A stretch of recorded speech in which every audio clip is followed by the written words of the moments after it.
Loving it. Welcome back.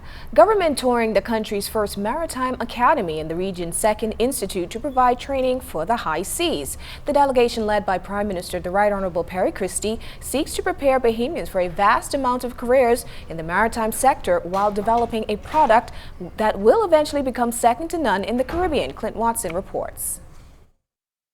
What used to be the Old Coral World Adventure Park is now the LJM Maritime Academy. The state-of-the-art school opened its doors in October 2014 and is presently providing training to 41 cadets from throughout the Bahamas for a 3-year program. Prime Minister the Right Honorable Perry Christie, along with 5 of his cabinet colleagues, touring the first phase of the institute constructed to the tune of some $30 million. This has the potential of really taking the country forward as a quantum leap. This is a really exciting activity that's happening over here, and I think it's going to create a new pillar for our economy. It's going to stimulate new desires in our people and our young people, and it's going to open new horizons for the Bahamian people. Transport Minister Gladys Hanna-Martin says the government-operated Maritime Cadet Program serves as a feeder system for students coming from high schools. The institute also seeks to partner with the Defense Force and commercial maritime professionals in providing training. The government will also work with the school to ensure students will have actual ships to complete the requirement for the program on the seas. The opportunities range from cruise ships to oil tankers to bulk carriers to oil carriers. I mean, the range is incredible, and it will take Bahamians throughout the world. You're in the bridge. That's an actual assimilation room, state-of-the-art, that teaches the navigation of the program. And of course, it's also designed for Defense Force training. The government is hoping to play an even greater role in partnering with the institute now that the school will need to invest another $15 million for the other phases. Those phases include dorms, a museum, administration building, and recreational spaces.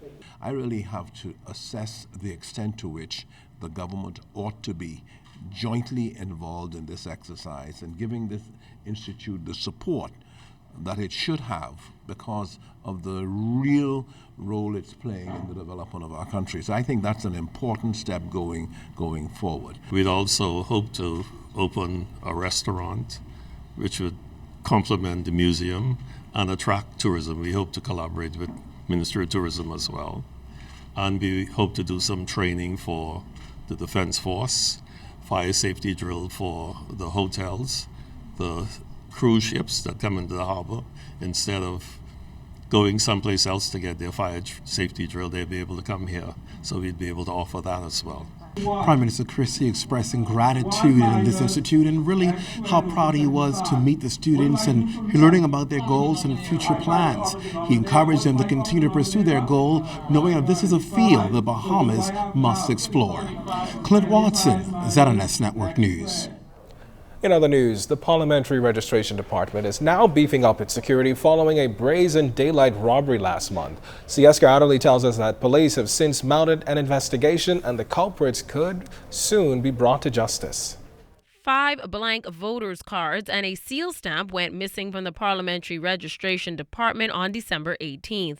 Parliamentary Commissioner Sherlyn Hall said on the day of the robbery, several suspicious individuals entered the department pretending they wanted to register. He said one of them presented a false document and others tried to distract the revising officers. While the matter remains in the hands of the police, corrective measures are underway, and according to Parliamentary Commissioner, the items cannot be used in an election. We have been in touch with Ministry of Works. We could install some counters to prevent any customer from reaching behind the desk to pick up any government material. We change the color every 5 years, so come 2017, this particular card would no longer be valid. As far as the seal is concerned, we could always change the seal, and we're going to do just that. Hall noted that the Parliamentary Registration Department is considering e-registration options that would be similar to a driver's license or national insurance cards, but admits they're only in the discussion stage. We're looking at our options. And of course, just like when road traffic first started their system, there was an introduction period. They had to perfect it before they went public. So any new system that we move to, we have to make sure it's perfected, and then we iron out all the glitches. Information over the incident surfaced in the halls of Parliament this week when Leader of the Opposition, Dr. Hubert Minnis, expressed concern. Meantime, Hall says despite this unfortunate incident, he is urging Bahamians to have confidence in the department. C.S. Scatterly, ZNS Network News. A decision has been made regarding the fate of Fort Charlotte Member of Parliament Dr. Andre Rollins in the Progressive Liberal Party. This after Rollins spoke out last year about the leadership of the party by making comments many in the PLP deemed offensive and disrespectful to the Prime Minister. A special leadership committee came together to review Rollins' action and last night at a General Council meeting delivered that fate. Jared Higgs was there. Fort Charlotte Member of Parliament Dr. Andre Rollins is in good standing with the Progressive Liberal Party. This despite the recommendation of a disciplinary committee that he be suspended. PLP Chairman Bradley Roberts says the decision was unanimous.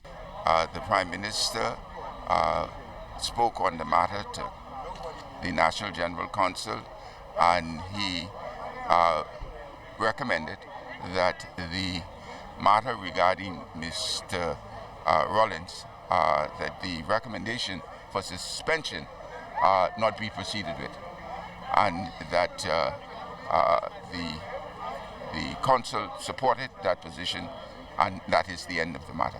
Dr. Rollins was not present at the meeting. However, his attorney, Reynard Rigby, says the decision demonstrated a culture of acceptance within the party. Really, the party's a big tent, that we are a melting pot of different views, different opinions, and that as the dominant political party in the country, that we have to demonstrate to the country that we have the space in the room for members of Parliament to share their views, even though they may differ from that of the party. Prime Minister the Right Honourable Perry Christie is no stranger to speaking out against his own party, a fact that may have contributed to his own position on the matter. I have always been someone who has argued that a party must have a revolving door where people have the right to flow in and to flow out. To the Progressive Liberal Party that had in its own past denied me a nomination, invited me back in, made me a cabinet minister, and enabled me to become leader of the party and prime minister. Despite this, Mr. Christie says Dr. Rollins' fate is in his own hands. It is therefore entirely up to Mr. Rollins to define who he is, what he is, whether he supports the Progressive Liberal Party, and how he supports the Progressive Liberal Party. We are going to move on as a government. We're not going to allow our focus to be removed from the work we have to do. Attempts to contact Dr. Rollins up to tonight's newscast were unsuccessful. Jared Higgs, ZNS Network News. This portion of the news was brought to you by McDonald's. McDonald's, I'm loving it.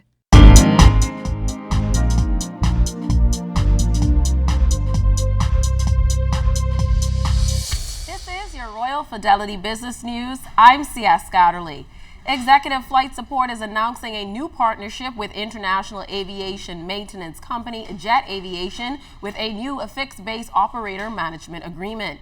The Lynden Pinling International Airport Base ESF will be a new addition to Jet Aviation's worldwide FBO network and will be rebranded as Jet Aviation Bahamas. The company will remodel the 10,000 square foot FBO to upgrade its interior, including a new lobby, pilot's lounge, VIP rooms, and conference rooms, to be completed by the summer. The existing ramp will be repaved and expanded by an additional 174,000 square feet to accommodate the growing traffic. Starting in 2015, EFS will also add 4 new 25,000 square foot hangars to the facility. That agreement will be signed this evening. In other business news, the Bahamas Institute of Chartered Accountants Bill will be the legislation that governs the country's accounting industry. Once passed, it will replace the Public Accountants Act, which was passed in 1991. BICA's President Darnell Osborne confirmed that the bill has already been tabled, but now they're waiting for it to be debated. She highlights its importance. And in international news, Sky Mall, the catalog found on most U.S. airlines, has filed for bankruptcy. Sky Mall's parent company Exhibit said it would hold an auction of the firm's remaining assets on March 24th. It said the firm had approximately $1 million to $10 million in assets and liabilities that range from $10 million to $50 million. The company, which was founded in 1989, is based in Phoenix, Arizona, and has around 150 employees. This has been your Royal Fidelity Business News. I'm C.S. Gatterly. Well, the opening of the critical care block has revolutionized the healthcare sector, and government expects it will be strengthened through the introduction in 2016 of national health insurance. It also represents the single largest financial investment in the public healthcare system since the actual construction of the Princess Margaret Hospital 60 years ago. Well, last evening, after much setback, the new state-of-the-art critical care block and new main entrance to Princess Margaret Hospital was commissioned and officially opened, and costing just under $100 million to construct and furnish. It was a sight to behold, not just the building itself, but the collaborative effort and acknowledgement by Prime Minister the Right Honorable Perry Christie that two successive governments have achieved a major accomplishment for the Bahamian people in revolutionizing critical health care. The former government would expect the latest technology to be in here. My government demands that it be in here. I'm Prime Minister, so everybody understands what I'm saying. To the doctors who are here present, that is how it should be in the Bahamas. That is what this represents, Mr. Chief Medical Officer, to the people of the Commonwealth of the Bahamas. And we have to find a way in the fullness of time to ensure that this facility is able to give a full course of treatment to the people who have the privilege of going in it. The Prime Minister has mandated that there be a revolution in the quality of care patients receive, and hospital officials have confirmed that staff for the new block have and will continue to undergo extensive training in health care and quality service. That no matter what kind of institution, physical premise we build, the spirit and quality of the service is going to be what defines that institution. The Prime Minister says his goal is to remove the syndrome that if you are poor and black and in need of health care, you'll die. It's behind this notion he is relentless in his pursuit to introduce national health insurance. I wish to reaffirm the commitment of my government that through a national health insurance scheme, my government will endeavor to ensure that every citizen of the Bahamas has full access to quality care when they need it. Make this work, because the intention is, after considerable research, is that it will serve the best interests of the people of the Commonwealth of the Bahamas. And just as we've committed to the University of the Bahamas coming in 2016, and for all that it represents, we are committed to the same thing here. So I'm not asking you to tell me whether or not it should happen. I'm inviting you to get involved with us and make it a wonderful thing for you and the people of this country. The new critical care block includes 6 operating rooms, 18 critical care unit beds, 62 neonatal intensive care unit beds, supplies department, laboratory, meditation and healing garden, a food court, and a new front entrance to the hospital. Clint Watson, ZNS Network News. Well, just a few days ago, a court injunction was extended until February 11th, barring hotel union workers from conducting an industrial strike over a gratuity dispute which stemmed from December last year. Well, today, union members responded to the appeal made by Melia executives to come to the negotiating table. LaDon Davis sat down with General Secretary of the Bahamas Hotel Catering and Allied Workers Union to find out what the union's next move of action will be. General Secretary of the Bahamas Hotel Catering and Allied Workers Union Darren Wood says the union plans to meet with executives at the Melia and Nassau Beach Resort sometime next week to continue talks with the resort over unpaid gratuities. Never left, the night before management decided to refer the matter to labor, because we were surprised when we got a call from labor saying that they understand that we are at an impasse. When we said we understand we were negotiating and everything was working fine, because they took the position to separate the parties and all that, but we were still, because we were just trying to get to the meat of what was happening. That's when we actually found out that the company was not going 100% all-inclusive. It was just increasing its all-inclusive business. So we are prepared. We've always been prepared to negotiate. This latest court ruling extending an injunction may have tied the hands of the union from conducting any type of illegal activity against the property for now, but Wood says the union still has a strike vote certificate to focus on. This morning, the Director of Labor have indicated that it is ready, and I'm going over to pick it up. So that would be one step in this process that would have been completed. And as I would have mentioned, the other one would be, of course, the cooling off period. The injunction that was secured is barring the union from any illegal strike activity. The union would have filed a dispute at the Department of Labor, which is the procedure set out in the Industrial Relations Act. We would have had the conciliation meeting. We would have written to the minister requesting him to take a strike vote. The strike vote was taken. It has been certified, so we have followed the process as outlined. Wood says all he wants is the monies owed to the nearly 400 employees. Negotiation doesn't happen overnight, but it doesn't mean that because it doesn't happen in 2 months, 3 months, it's not meaningful. It depends on what you're looking for at the end of the day. And we all know in negotiation, nobody gets exactly what they want. So what do you want the gratuity rate to be? What I want it to be? I want it to be, if the employees were taking home $10, I want them to continue to take home $10. Because you could appreciate, it'll be foolhardy for us to negotiate for our people to take home less if we can't some way find a way to compensate them for the amount that they would be taking home less. Union officials acknowledge that for some workers, gratuities sometimes constitute more than 2/3 of their weekly take-home pay. LaDon Davis, ZNS Network News. Smoke from the city dump grounded flights for about 30 minutes at Lynden Pinland International Airport early this morning. Airport officials say incoming and outgoing flights are halted whenever visibility is compromised. The fire at the New Providence landfill erupted last weekend, and officials have said they are doing all they can to bring the smoke under control, but it is expected to smolder for the next few days. Miss Universe Bahamas Tommy Culmer is said to be doing well following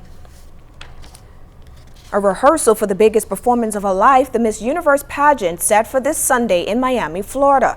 Miss Culmer, who has been competing for just under 3 weeks, was quickly seen by doctors who gave her the all clear to continue. Culmer reported that she's back on her feet and ready for the competition. Culmer has been getting good reviews in the lead up to the big competition. She's hoping her performance will leave a lasting impact.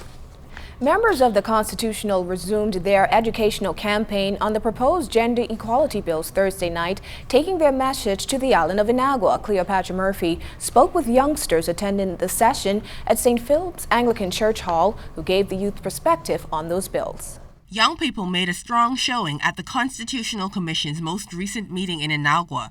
They may not be able to vote in the upcoming gender equality referendum, but the students say they must be informed about the issues because they heavily impact not only their future, but that of future generations.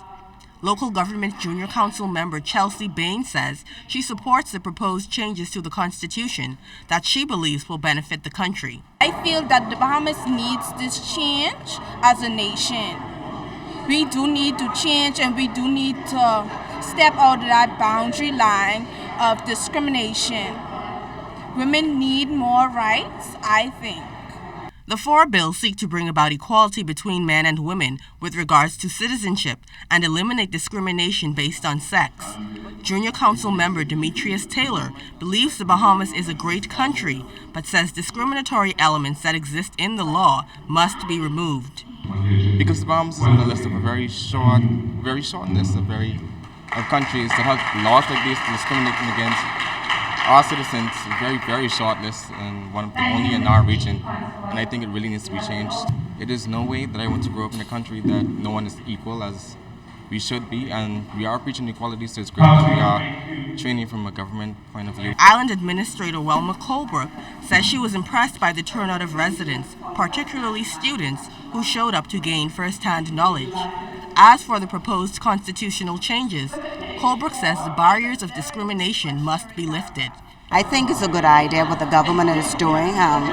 Give women and men, equal rights, and how Justice Nottage explained the amendment. I think it was quite informative, and I know the community will be, pleased with that. The commission will resume its educational campaign this coming Thursday on Exuma. Cleopatra Murphy, ZNS Network News.